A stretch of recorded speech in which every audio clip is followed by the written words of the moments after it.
As always, the views expressed during today's webinar are those of the speakers, not of Strafford, the speakers' firms, or clients, and are not intended to provide legal advice.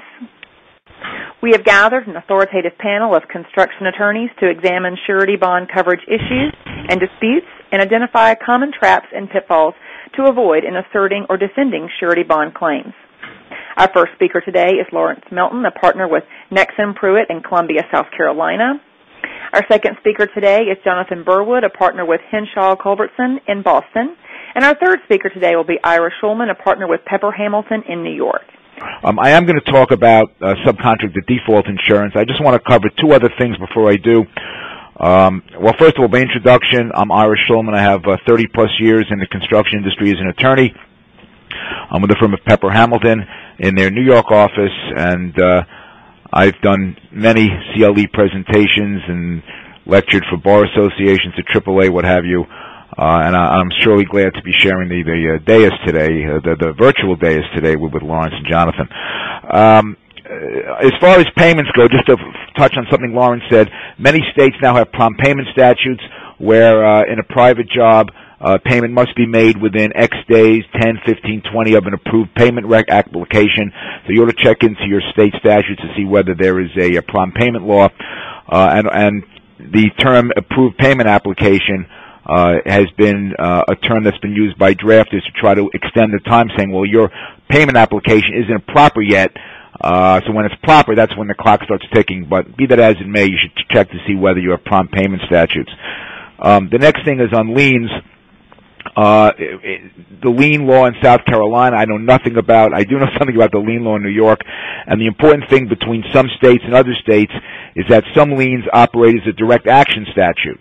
In other words, a lien from a subcontractor actually attaches to the fee of the private project. In New York, it does not. In New York, it's derivative, where a subcontractor's lien does not attach to the fee. It attaches to the fund owed by the owner to the GC at the time the lien was filed or payments made thereafter. So if an owner pays a GC in full, a subcontractor's lien from that point forward has no value. It's worth zero. Doesn't mean the sub doesn't have a breach of contract claim against the general contractor. Of course it does. But it will not have a claim of a lien claim that would be worth anything because there's no lien fund for that subcontractor. In other words, the best thing is if you're representing a subcontractor, make sure you can find out the various interim discovery devices by statute, where the payments are, how much is left to be paid, and never ever let your lien time run out. In New York, it's 8 months, and other states have other things. But the purpose here is just to remind everyone that liens in different states do different things. And in New York, you can lien. If you lien a public project, you're liening the funds appropriated for the project. Obviously, if your client is doing work, let's say on Grand Central Station in New York, and he's owed $100,000, you're not going to sell the tracks, the trains, and the tiles. All you can do is all the subcontractor can do is attach a lien to the funds appropriated by the public ownership for the project. A prime contractor has no lien rights in New York on a public project. It only goes to subcontractors, which again means you should be very careful to make sure whether your contractor does or does not have lien rights. Okay. And the last comment is on surety bonds, just to follow up something that Jonathan was talking about. In New York City, as an example, the bond that's required to be signed by a contractor doing public work, the surety bond does not give the surety the opportunity to decide whether or not they will complete. They must complete. They must come in. They must finish the work. That is part of the consideration that's recited in the bond.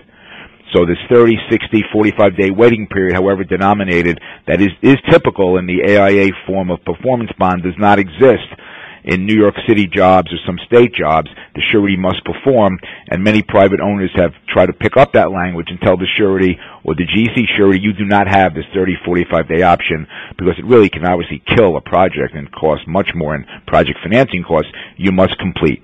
So it's certainly worth investigating to that. And telling the GC if they're going to give you a bond if you're representing the owner that you do not want the surety to have this 30, 45-day period. And given the marketplace in the surety, I'm not sure how it will go because certainly the available entities that issue sureties has been a shrinking pool. in the last, let's say, 10, 15 years. I think the number of surety is probably fewer than half now, maybe even more and more. Okay, turning to what I'm here to speak about particularly, it's subcontractor default insurance, often known by the Zurich trade name of Subguard, and it's a little different. This is insurance. It is not suretyship, as it were, and that's an important distinction that my prior colleagues have made here. This is not suretyship. It is insurance, and we'll talk about that in a second. It's a two-party agreement between the contractor and the insurer that reimburses the contractor for the direct costs incurred arising from the subcontractor or supplier default. And so if you're representing a general contractor, the owner will say, you'll say to the owner, rather than bonding, how about if we get Subguard? And the owner will say, what are you talking about? Subguard's been around for several years, many years, but many private owners are not familiar with it and are hesitant to deviate from the conventional surety triangle that has been referred to earlier today. Nonetheless, as we go forward, hopefully you'll see why on certain jobs it may make a lot of sense. In order for subcontractor default insurance to be in place, the contractor must pre-qualify the subs and suppliers, which provides the contractor with flexibility and control unavailable with surety bonds, because there may be many good subcontractors who simply don't qualify or don't care to get involved in the surety world.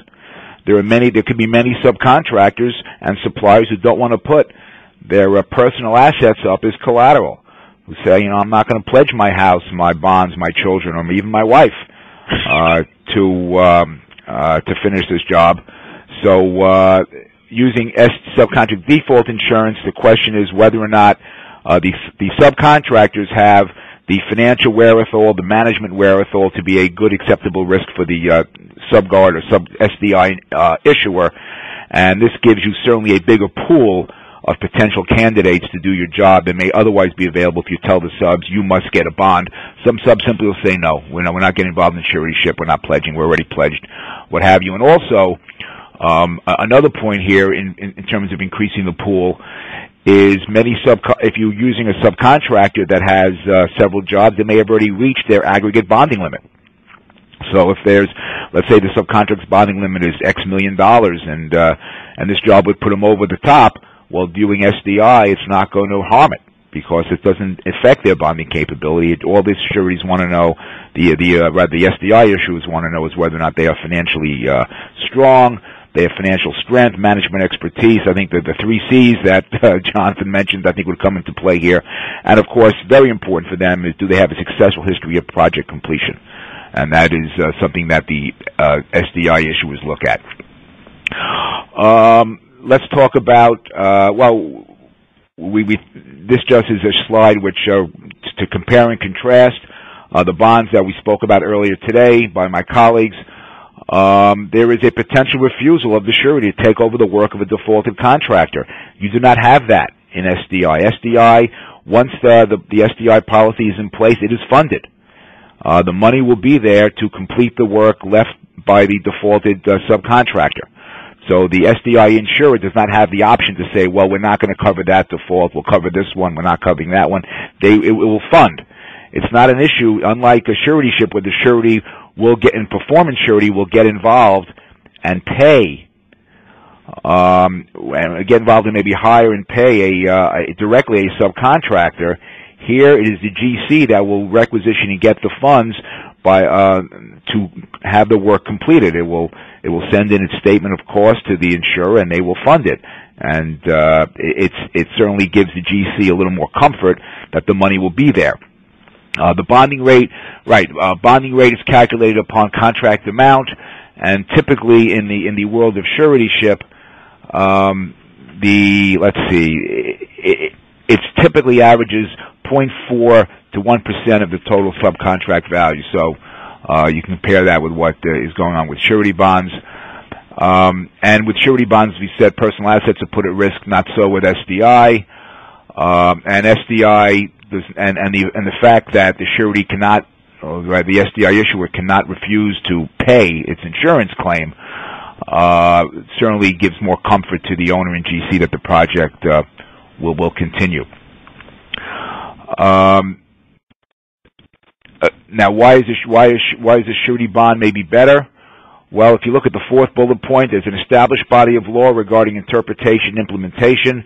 On a lot of cases out there involving the interpretation of SDI policies, but there are plenty of cases, and you cited some earlier, which deal with the interpretation of surety bonds, payment and performance bonds. A surety bond does not have a deductible. So if you have, if there's a claim goes in for $100,000, the surety, all things being equal, will pay $100,000. In an SDI, subcontract default insurance, it could be a very healthy deductible of several $100,000 on a given job, which has to be absorbed by the contractor. Just like, I guess, you have deductible in auto insurance, you have a deductible here in SDI, and that is a cost the GC has to be prepared to absorb. He may obviously try to pass it through to the defaulting contractor, but if things have gotten to that extent, what's your likelihood of recovery for that? Available to lower tier subs and suppliers.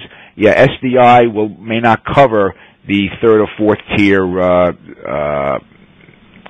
contractors, while any qualified entity can furnish a surety bond. An objective pre-qualification. The bonding company's surety will make its own determination whether or not it will issue a bond to its client, the contractor, as opposed to SDI, where the SDI issuer will take a overall look at the strength of the subcontractors and will not get involved probably in the nitty-gritty of each particular trade. So perhaps the objective pre-qualification may be a little stronger with the surety bonds because it's a direct relationship between the surety and the obligee.